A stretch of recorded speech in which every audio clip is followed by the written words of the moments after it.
Hi, infinite beings. Welcome back. And today we're going to be talking about how to save yourself effort and energy by living infinitely. And so this is a number 3, I think, in a I'm not sure how many part series it's going to be. Oh yeah, sorry, number 4 in I don't know how many part series it's going to be. Maybe about 10 of all the different reasons why you would want to live infinitely. So we've talked about how it can make you money, how you can save money, how you can save time. And today we're talking about save yourself lots of effort and energy by living infinitely. Yes. So we're going live on YouTube as well. So if you're watching us from YouTube, hello, let us know in the comments. Or if you're in Facebook, let us know. So if you don't know us, I am Mandy, and over there is Nat. I'm not sure which direction, wrong direction. Is Nat. And so we're from the Infinite Me, and we show up regularly. I want to say every day. We were doing every day for a while, but we've had a few breaks. Showing up most days, talking about all different topics about living an infinite life and what that actually practically looks like to live that day to day. So actually not just living intellectually what we've all learned, is that how do we actually apply this and actually live infinitely in the human game here in the world. So yeah. Okay, so let's jump in to our list. This came from an exercise that we did. So myself, Nat, and her partner Jody, we all sat down and brainstormed ideas. We had a series of questions, which is what we've been going through, the save money, the make money thing. And we brainstormed for 5 minutes each, as many things as we could on each of the topics. And then we've just collated that list together and we're just going through them. So there may be some double ups or ones that sound a little bit similar, but we'll just go through them and read them as they came out for us. And yeah, we'll see where they go from there. So, okay, so how to save yourself effort and energy by living infinitely. So you end the search for answers and you know how to find them from within. So we don't have to spend as much time looking outside ourselves all the time for, the outside world, courses and books and all different things. Yeah. Create drama for the sake of creating drama.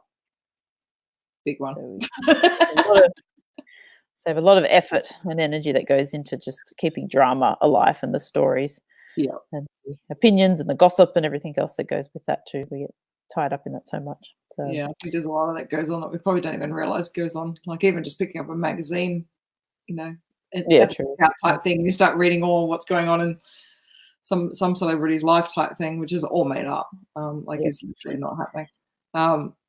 And it's like, oh, suddenly sucked into the drama type thing. Like it's actually quite interesting. Yes, true. Yeah, don't even know these people. So this one goes hand in hand. Buy into other people's drama or stories. Yeah, that's very much similar to that one as well. Yeah. So that's a whole thing about, I guess, sticking your nose in other people's business. When we don't even know half the time what's going on with somebody in their life, but we have an opinion or a judgment around how they should be living their life or what they should be doing, that type of thing. Yes. Everyone's got a spare opinion about how people should live their life. Yes, very true. Yes. So we can save a lot of effort and energy by not having to constantly work towards the future or trying to save money for retirement or setting up things for the kids or grandkids. We start to live in the now instead, knowing that everything gets taken care of. Present moment, there is no past or future anyway, where we can only exist in the now and create from this space as well. So the future is just that concept, that projection that we put out there. We don't even know how that's going to unfold, but we're never living in the present moment if we're always planning for something down the track that may or may not even happen or come about. So yeah, and often driven by fear of the future, that you will not have enough of something. So it's that it's very much driven by lack and limitation sort of thing. I won't have enough for retirement, the kids won't be able to buy a house, God knows what the world's going to be like when the grandkids come along type thing. Like it's all doom and gloom. So it's like if you're focusing on that, then that's pretty much what you're creating. So since you create your own reality, you do have to be very careful about what you're putting out, and that constant saving for the future and I've got to be secure and all those sorts of things, which are all outside of you and they could be all taken away in a heartbeat. Our parents are experiencing that. Jody's parents have experienced that in terms of their nest egg for retirement, gone in a heartbeat. They'd invested in taxis in Australia, which they thought would be totally secure.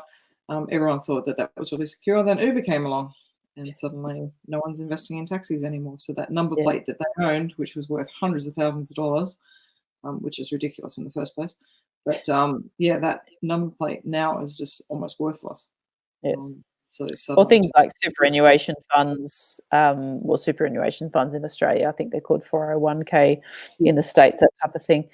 But, you know, bad investment choices by the companies that you put your money into, and then they lose, or the stock market collapses and therefore the economy collapses, or we go into recession and therefore superannuation or 401ks are worth, you know, next to nothing, or you lose a whole bunch of money. So I've had that happen to my in-laws, relatives, where lost hundreds of thousands of dollars at aged 65 when they thought they were retiring and having to suddenly go back to work because you have no money. So yeah, so you never know what's going to happen. You don't. And I mean, even banks and stuff. Like I was just reading today about cryptos and banks, and they reckon that almost half the world's banks are probably going to collapse in the next 10 years, which, you know, they're driven on the ego system. So of course the ego is going to collapse eventually. So don't be surprised if the banks go. And that, you know, things like Bitcoin and stuff will become the new currency and the new bank, because the traditional banking system is just going to basically collapse under its own greed and weight. So who knows if that's going to happen? But this is interesting. It's like, you know, banks are the safest things in the world, you know, according to our parents, but not so anymore. So yeah, this whole idea of constantly working for the future is a whole other topic that we will talk about some stage, I guess, about this whole idea of saving and having security in the future instead of just being in the now, like, and knowing that things will get taken care of at that moment in time. When that future moment comes, whatever you're looking towards, then you'll be okay in that moment too. So it's like every moment you're okay. Yeah. And it doesn't mean you can't put some money away. It just means you don't have to live, you know, it just means not denying ourselves what we want to be doing now for this future that's 30 years or 40 years down the track. That may not even come about, or as we just said, you know, things that are out of your control. We're putting a lot of power into things that are not even beyond our control. We don't even we can't predict how they're going to play out anyway. Most of them are illusions anyway. So. Yes. Another day we'll talk about that. So this is kind of fits in that a little bit, playing out make-believe future cast scenarios. So that idea of, I guess, projecting into the future what we think might happen. And that could be anything relationship-wise, job-wise, money-wise. And then, we put a lot of energy into, that's where I guess anxiety comes from a lot too, is that we're projecting out into the future of what we think might happen, but living like it actually already is. And our body doesn't know the difference between the two as well. So we put a lot of energy into that rather than just accepting what is and enjoying the moment for what it is and being in that present moment. I think it's important to notice how many times you actually do that too. Like it's so slight and so subtle in the way that you project things. True. Partner, like, oh, you're always like that. You know, you always do that. It's true. Yeah, but you don't give them a chance to be any different because you've just created that mold of how that person has to show up in the world. So they can't show up any differently. So that it's amazing how many times that future casting actually does happen in just day-to-day life. So I suppose we come from that concept that we talk about here a lot, that everything is a projection of your consciousness. So, and we talk about this movie analogy that we're actors here, we've written the script. So the people that are showing up in our world, our partners, our kids, our bosses, our friends, they're all playing a role that we've scripted out from consciousness. I don't mean from the little human us, but we're interacting with those people. So they only show up how we've given them the script. So if we keep saying things like, oh, you're always like this, then that's how they will keep showing up. We don't give them, as you just said, like any other opportunity to show up any different, because we haven't written the script for them to show up any different. So if we keep putting that judgment in place all the time, then the way consciousness works is that we're going to keep getting the reflection back of that happening, because we can't change it from the outside. We have to change the script from the inside. So we've done talks all about this. If you want to go back through some of our live videos, we've talked about the concepts of some of these things that we're sort of really briefly touching on here, which deserve like a whole talk to themselves. But you can sort of pick up on some of those a bit more deeply if you go back and look through our library of what we've talked about. So yes. Okay, so we save ourselves effort and energy by not talking trash about ourselves, and we don't need to talk ourselves up either. So that whole idea of negative self-talk, I guess, that we're always our own worst enemy. Like we wouldn't talk to other people like that, but the way we talk to ourselves sometimes leaves a bit to be desired. So yes. So we put a lot of energy into, it takes a lot of energy to keep that illusion going, if you like, of that we are separate and we're this lowly little human and not worthy and all that type of thing. So, but then it goes the other way too, about not needing to talk ourselves up either, because probably notice that the ego does talk in sort of positives and negatives all the time. So we're either beating ourselves down or we're, then building ourselves back up again. So, and often that's a game that the ego will play. Like we'll be the ones to put ourselves down, but then it's almost like we get to a level and then we have to bring ourselves back up again. So we start going, oh, it's not that bad. You're not that bad. You can do this. We start talking ourselves back up again. And then we, get to a point again and we're like, oh, why did we do that? You're stupid. Like, so it's this, you probably notice it's this up down roller coaster ride, but we're always in that, we're never in that neutrality zone, which is where the infinite consciousness lives, whereas all our power is, but we stay in the positive and the negative. And often often talking yourself up is comparing yourself to other people. So, putting other people down, so that automatically puts you up. So it's sort of like, oh, I can't believe that my partner did that, or my mum, she always does that. She did this, that, and the other type thing. And so that means that you've put them in the pit and that you have a better way of doing it. So you've put yourself up in effect. So that's sort of normally how you balance yourself back up. So you'll have a whole bunch of negative self-talk, which is quite normal for people. But then you will put yourself up again and balance that back out by actually putting other people down. And saying that you have a better way of doing stuff and your opinion is more important than theirs and they should do it this way and all that sort of stuff. So as soon as you're doing that and having an opinion on somebody else's life, then you've effectively put yourself back up and you are now better. So that's sort of normally how it plays out. Yeah, true. Yeah. Okay, so we've got another thing that takes up a lot of effort and energy is when we second guess our intuition, that we don't,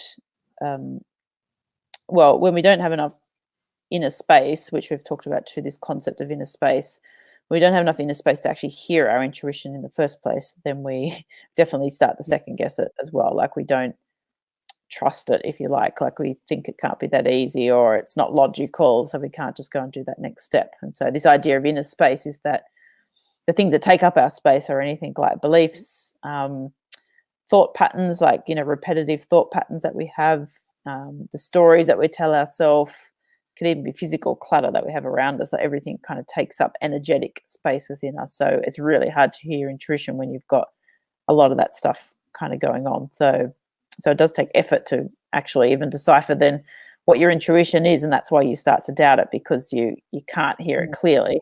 You can hear a lot of the mind chatter, and it's usually a lot louder than your intuition. So you start to question whether what you felt was true, and that takes up a lot of energy just from second guessing yourself, procrastinating on making a decision because you don't know if you can trust your intuition, all those different things, or just not taking the action that your intuition is actually telling you to do.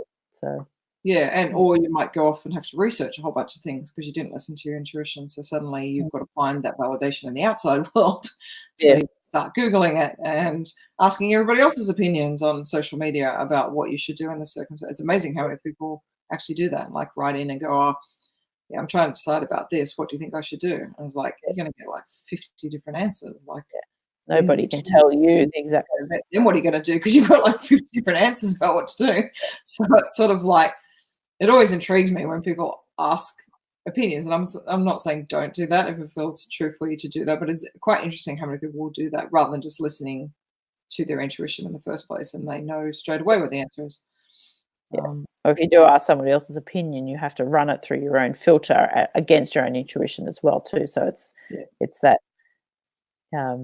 it's like you're the only one in your body, so nobody else can actually tell you the right step to take. So it's kind of quite funny that we go outside of ourselves. Yeah. How much effort that takes. Yep. Yes. So we got the other thing that takes up a lot of effort is worrying about what other people think of you all the time. So like always that projection outwards again about modifying our behavior or decisions because of what somebody else is going to think about that, or how they may react, or what they might even think about you. And most of the time people are not even thinking about us anywhere near as much as we think they are. So it's like everyone thinks about themselves. So, it takes a lot of effort. Okay, we stop trying to push away feelings of sadness and depression. So by living infinitely, we stop trying to push away those feelings of sadness or depression, and instead we allow them to fall back into love and dissolve themselves. So this idea of looking at emotions without labeling them, and actually just allowing them to be there rather than pushing them away, suppressing them, which is what we often tend to do as humans. So by giving them actual space to just be there, they often move through very quickly on their own accord, rather than hanging around for years when we just don't want to look at them. We keep pushing them away all the time. So or you have to process them for months on end because you didn't deal with them at the time, and they got bigger and bigger. It's like that feather brick truck, like we've talked about before. It's like, your infinite self will give you a little feather tickle type thing that says, hi, I'm here, I've got this emotion that you should look at. Oh, you didn't deal with it. Okay, push it back down, stuff it back down. Oh, okay, here's a little bit harder hitting that same emotion again. You might recognize it now. Oh, no, you still didn't deal with me. Okay. All right, here's a Mack truck that's really going to slam you about this emotion now.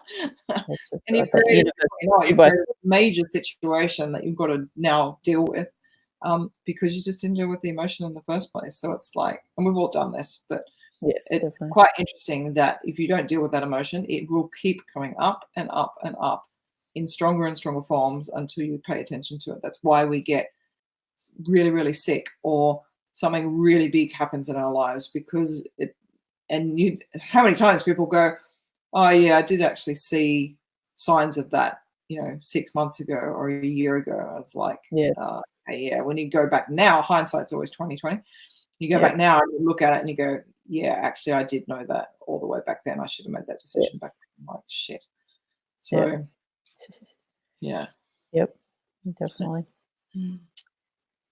Okay, so things that take up a lot of effort too is like going through periods of confusion where we're questioning which way to go, or we don't have a clear direction of where to go because we're not tapped in. We feel that we're separate and we're this little human running around trying to work out everything on our own and trying to control it all. So we can get very confused at times because we're not tapping into our intuition a lot of times. So or we spend months or years working out what we're here to do. So that's a very big one, I think, for lots of people, about looking for our purpose, that there is this one purpose that we've got to,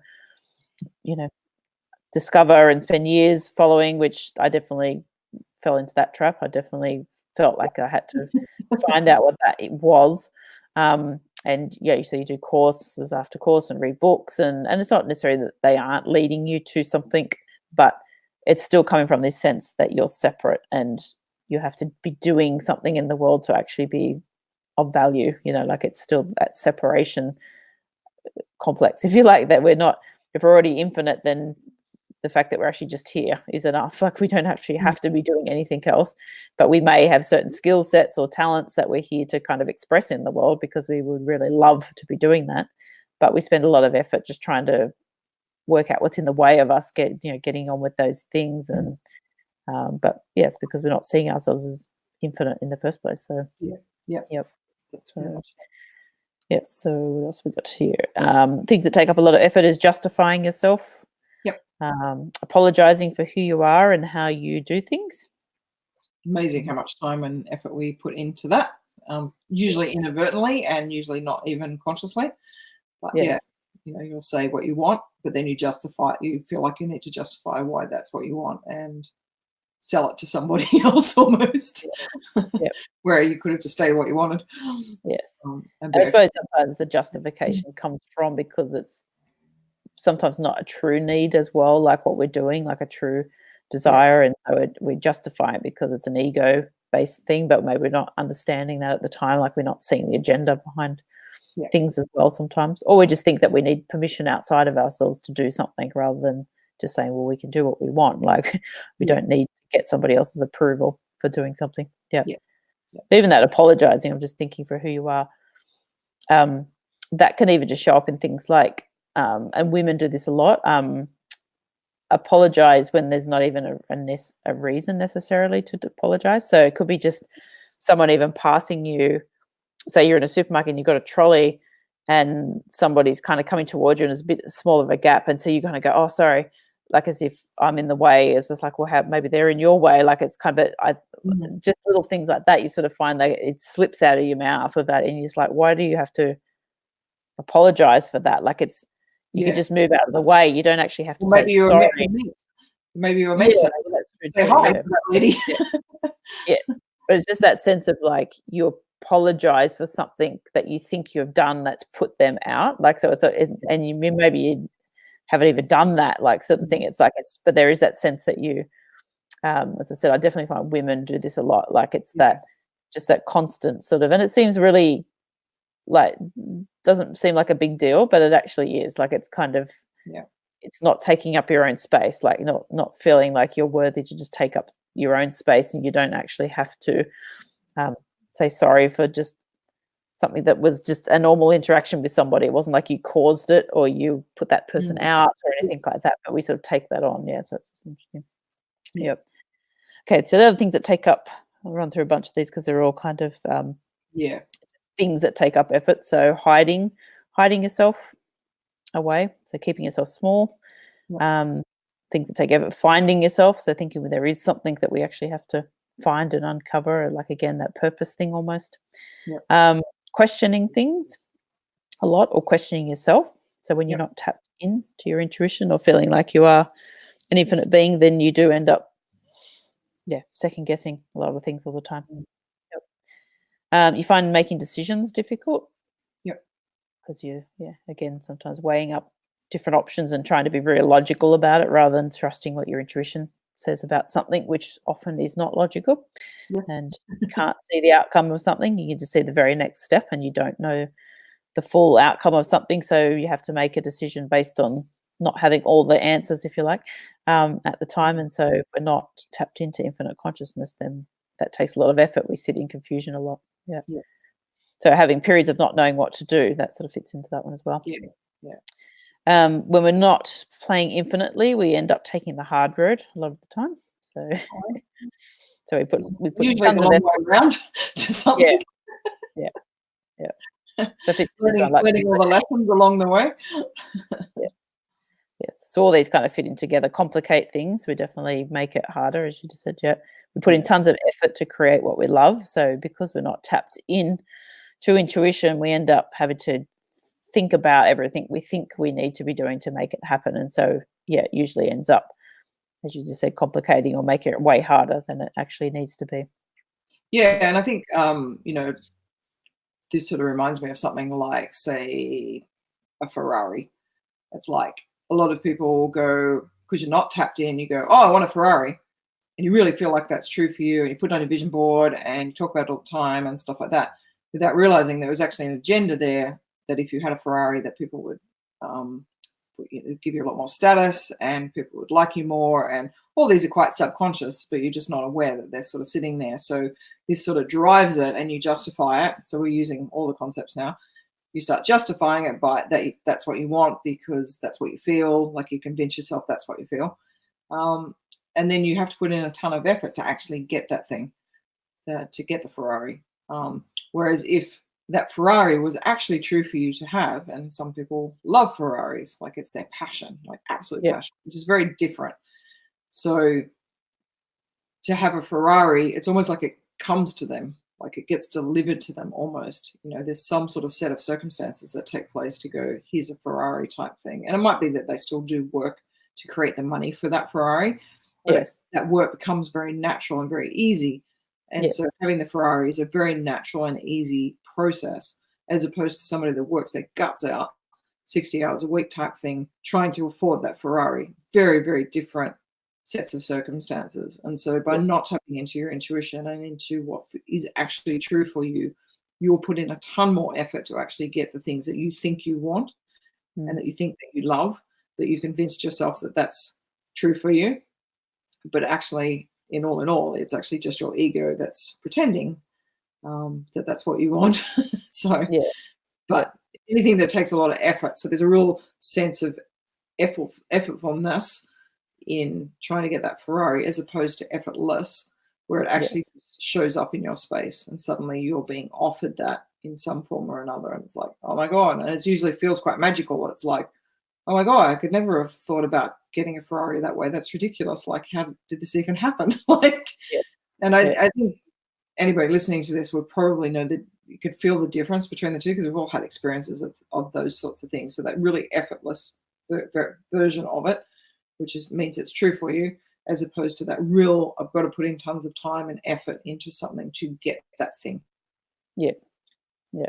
I think the thing that comes up around that is the difference between matching the energy of something that's true for you. So when something is actually true for you, your energy already matches the energy of that thing, if you like, or that event or that circumstance. So that's why it feels so effortless when it happens, because you can already see yourself in that space. You already feel like you have it. It's that inevitable feeling that it's already yours, that's already happened. You just don't know how the universe is going to take care of it right now. You don't know all the details, but it just feels so true for you. So you're aligned with the energy of that thing happening, or that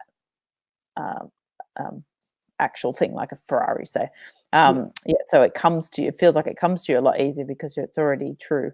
Whereas when it's not, and you're trying to manufacture it, if you like, you're trying to manufacture this feeling that you feel like this is the true thing for me. But you said, like, if you really were honest with yourself and looked at it, there was all these other agendas. You know, maybe part of it is true, but then the ego kind of hijacks it, and you find all these hidden agendas about why you want that thing, because of the status, or how you think it's going to make you feel, or it's going to get you a girlfriend, or it's going to, your parents are going to think that you finally made it, and maybe the rest of your life is falling apart, but you've got a Ferrari, so it makes you look good on the outside, but maybe on the inside everything's falling apart. So it's like going, whoa. So your energy is not aligned with it. So that's sort of what we kind of mean by that.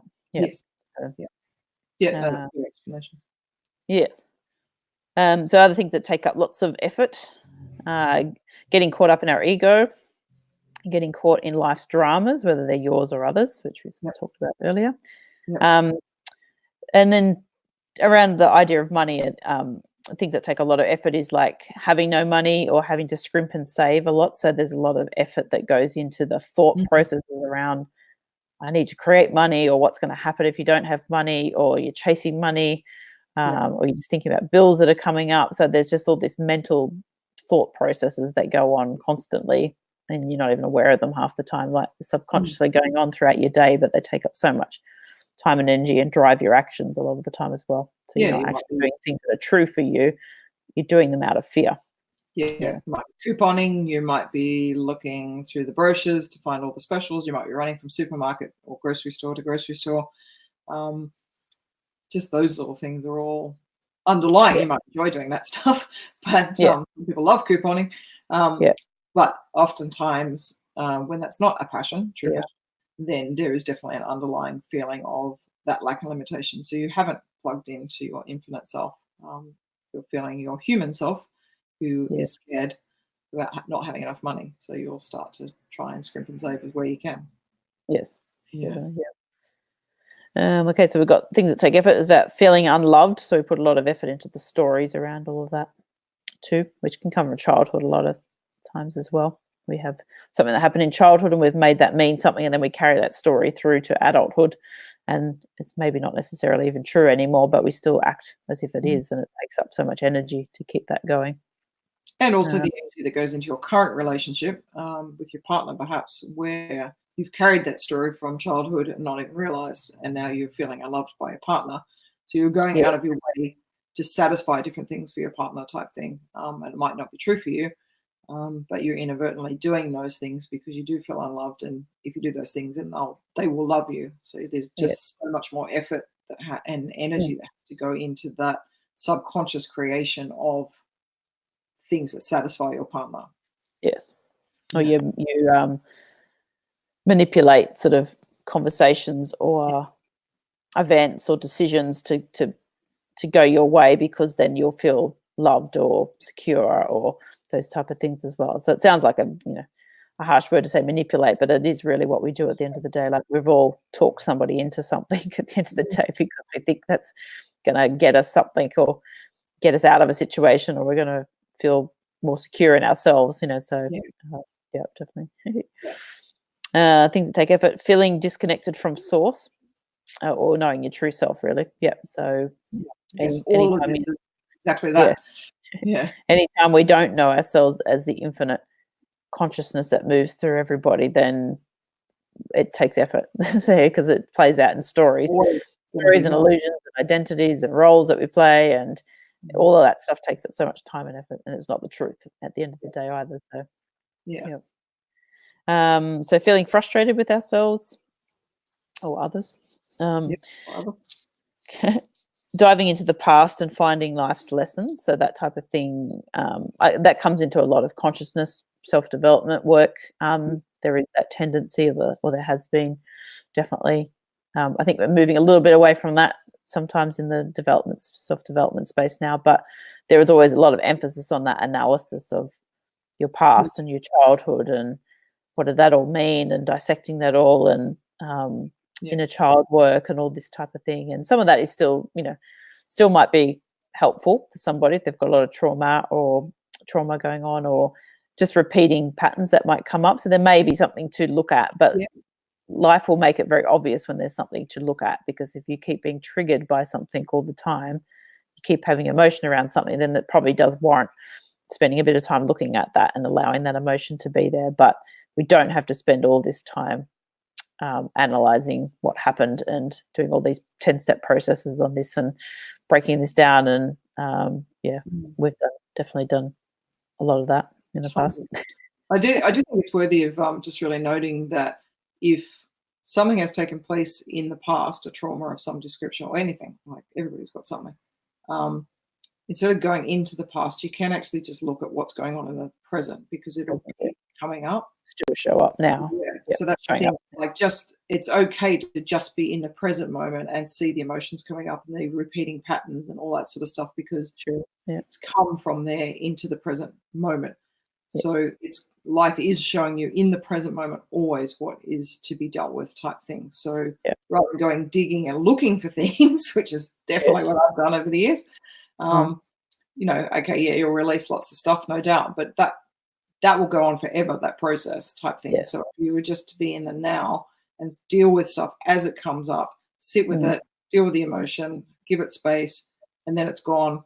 And then the next thing from the past that wants to come up will come up again, like it'll come up in your relationship that you're having right now, or your mum having a conversation with you today, or what your boss says to you today, or the project that you're really stuck on right now today. Like, it's always today. It's always in the now moment that stuff will come up. So I think part of that analysis comes from, I know this definitely was true for me, that looking for a reason why things happened. So your ego is looking for an explanation, if you like, so you can understand it. And as one of my mentors, Jennifer Hoff, would always say, it's just like, it just means you've got a really good reason why something happened. Like, that's it. Like, it doesn't actually still change the thing that happened. You actually just have an understanding now about why it happened. And it's like, okay, you probably still have all the emotions and everything going on from that thing, but your ego feels satisfied. So sometimes it brings peace to your mind just to know why something happened. But like, at the end of the day, that's still a story as well. So it's kind of like, where is your focus? I mean, that's all you're doing is satisfying the mind, which is the ego. Satisfying the ego. It's not actually doing anything as such. But I mean, I've done it too, heaps of times, where it's just just find the why. I can finally let this go. So and then it becomes this need to follow type thing. But if you're meant to know the why, I guess this is the other point. If you're meant to know the why of that story, or more details about that story, it will come to you, like going purposely searching for it and then getting frustrated because it's not there and you can't see it for years on end or months on end type thing. Like, that makes it worse. But it's like just trusting that process, that if you're meant to know the reason about that thing, then you will find that out. Like, it will come to you. Life, again, is presenting everything that you need in this moment. Like, you have everything in this moment that you need. And I think then going on what you were just saying before about the thing that happened in the past, you can deal with it now in the present, because it's the thing that we look at and we talk about here is that it's always about the emotion that gets triggered within you. It's not the actual thing that happened. So that emotion that got triggered by that childhood thing will probably still be happening now if you really look at it, like the things that trigger you now and the emotion that you feel. Usually you can pinpoint it back to something that happened in the past. So life is giving you those opportunities now to bring up those emotions so that you can look at those emotions. So that's the thing where the power is sitting in. It's not the actual story and why that thing happened, or why it happened that way, or why your mum said that to you like that, or again, okay, you might just have some peace of mind if you understand that, but it doesn't actually change it. It's the emotion that it triggers within you. That's the thing that's the thing life is trying to bring to your attention. And as you just said, Nat, it's always happening in the now. We don't actually need to go back to that past thing. The past thing will actually unravel itself by addressing the emotion that's coming up now in the moment. It'll dissolve that memory.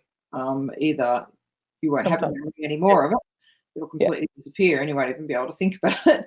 Or you just have a trigger. You have a memory of that thing still, but it doesn't trigger you anymore. So it's neutralized, in other words. So it's the idea of neutralizing emotions so that they don't trigger you anymore. So yes. Cool. Right. Let's keep going. All right. So okay, so things that take up quite similar effort. Yeah, some of these we've gone over. So I guess by living infinitely, I phrase these, some of these are phrased a little bit different. So by living infinitely, we don't have to keep doing different modalities or practices to find answers and let stuff go. We can just trust ourselves. Yeah. We don't have to keep searching for answers in another course, modality or technique. We don't have to keep stressing about how to make it all work and certain practices that we need to do. Because when we're just trusting our intuition, life will show us the next step, what we need to do. And if we feel to meditate, then we'll meditate. And if we feel to write a list of things out because we've learnt that practice somewhere else and it feels true in that moment, then we'll do it. But we don't have to do it because we learnt it this way and we have to follow a certain, technique. So, so this next one fits in with that too, about not having to do complicated techniques or rituals or routines, and then feeling like, and this is probably a big one for a lot of people too, like feeling if you let them go, like some of those, daily routine, morning routine. So you've got a particular routine that you do or a ritual that you like to do. And if you somehow forget to do it, then you start beating yourself up because you think, oh my God, I'm going to undo all the good work I just did now. Like I'm going to bring bad karma, or I've broken the pattern now, or so, so it's all come crashing down now. I'm probably going to need a packet of biscuits because I can't get it right. So we put so much power into these modalities and techniques and routines rather than doing them because they feel true for us.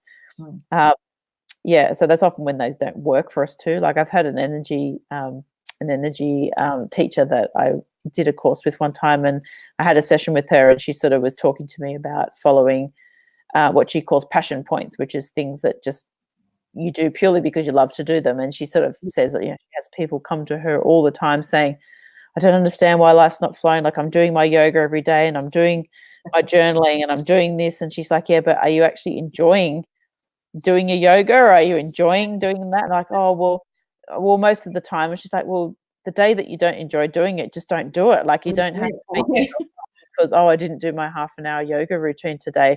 So then you spend the rest of the day thinking about how bad you are because you didn't do your yoga. So is it serving you to do something because like you think you should, and then you spend the rest of the day and all this effort and energy goes into the story around that, or just no, I just didn't feel like doing it today, and then get on with something else that you actually do feel like doing and save yourself all that time and effort and energy that we put into the story. We're not it's true. Interesting one, that one. Okay, so we've gone through all of these. We stop living infinitely. We stop the excessive overthinking. Yes, I'm sure we all know what that's about. So life becomes more effortless and free flowing. We save a lot of effort by not chasing our ego needs, like trying to be liked or accepted, feeling safe.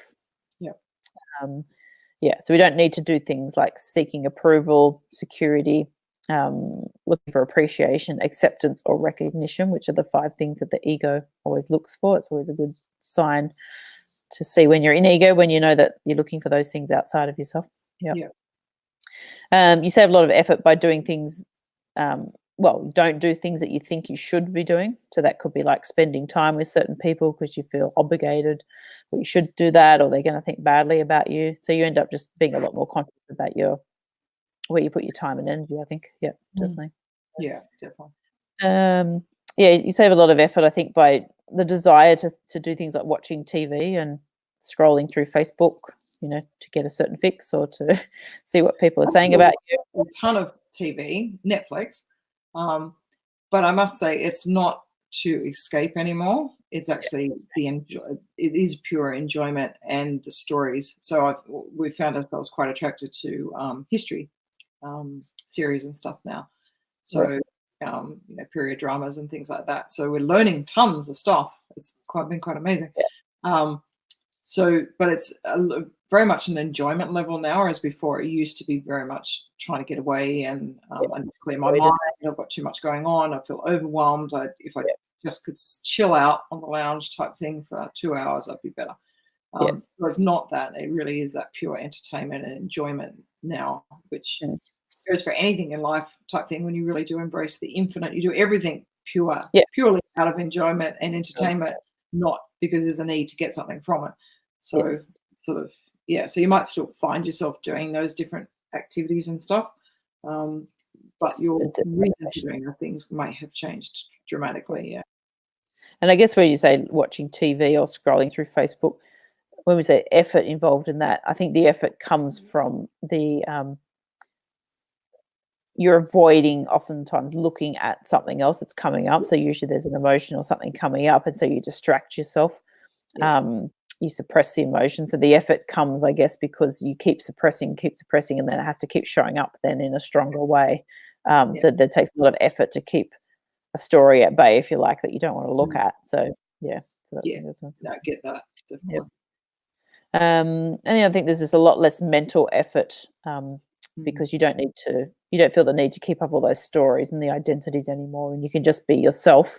You know that being yourself is perfectly fine, and it's exactly what the infinite consciousness is. Everyone gets to show up exactly as they are. We don't have to put that effort into keeping up an appearance or a story about ourselves, and we can just be who we are and express in the moment, doing what we love to do. So I think that might be. That's about it. The last one is what we just covered with the ego stuff. But I think all in all, to summarize, living your infinite self, really tapping into your intuition, living purposely, living consciously and intuitively and expansively, all in all requires far less effort and energy than it ever is to live in ego and live in the stories and buy into the illusion of reality, all that stuff. It's always going to be tons less effort and energy going in. So it seems like, I guess, when you sit not in the infinite space, it seems like the infinite space is going to take a lot of energy to get to. And I think that's just the ego story type thing. Like if I think about it, sort of feels like there's going to be a lot of time and energy and effort to get me to the that it takes to get to the infinite space. And it's like, but you're infinite when you really break it down. Your infiniteness, and that space is actually who you are. Like it doesn't take any effort to be who you are already. It's like you're already all the things that you're trying to be in the world. You actually already are. So that's why you naturally gravitate towards those things, because that is you. So that's not going to take any effort. Like I don't have any effort to have 2 arms and 2 legs. Like I've already got those things. Or to breathe, or to I don't wake up in the morning and think, oh, my arms are going to take a lot of effort today. It's like I have them. So to make my arm work, I've got to think about how does the brain talk to my arm to send that message to that. Like, I mean, that would be a lot of effort if we had to do that every day, but we don't even think about that. But it's already happening, so I don't need to worry about it. So it's funny actually how the ego can turn even living infinitely into another to do. Like it's totally. The easiest thing in the world to be because it's our natural state, but we turn it into another something I've got to do. I've got to put that on my list as well. I better think about that today. I've got to watch about that. So I definitely know my ego has done that too, just makes that into another process as well, and that makes it hard and puts it outside of you all the time.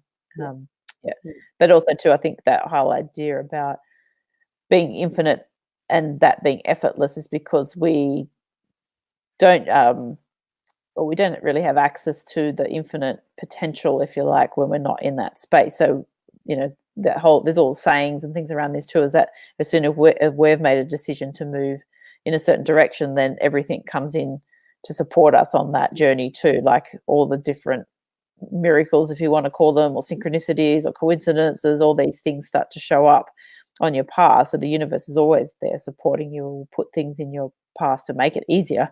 And that's where all these things like come out of left field, and you're like, wow, I would never have even thought that could happen, sort of thing. So it starts to exponentiate, like when we step into that space. So things do become easier. Doesn't mean we don't have challenges, but like things are more effortless.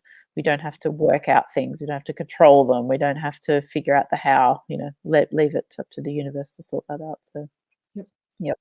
So very cool. Right. Well, let us know in the comments if there's anything else that you've come up with that where you could save a lot of effort by being infinite. Otherwise, let us know which ones resonate for you, and if anything's sparked or helped you, assisted in any way.